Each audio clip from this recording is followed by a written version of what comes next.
Hey, what's up guys? I hope you are fine and doing well. So today I am going to tell you that how you can plot a 3D data in MATLAB. So here is the steps which you need to follow. First of all, we need a sample data or data set for X, Y and Z coordinates. But if you have a data for X, Y and Z, then you don't need to do these steps.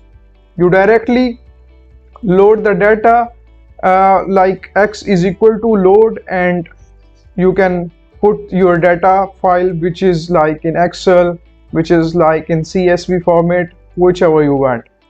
So the second step is this, that you need to plot the data. For this you can use the command plot3 into X comma Y comma Z.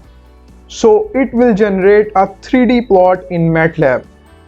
Similarly, you can label accordingly, like X label, X-axis, Y label, Y-axis and Z label, Z-axis. It's up to you that what you want to write in these sections. Similarly, you can give the title 3D plot and grid on to make the grid on the plot. So next thing, which is also you can say that new thing for you, that set a specific viewpoint.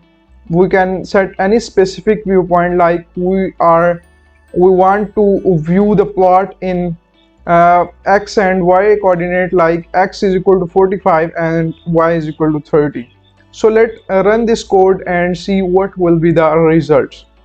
So I put the run button here. So here you can see that the plot is, so in this way you can generate the 3D plot in MATLAB. So I hope this video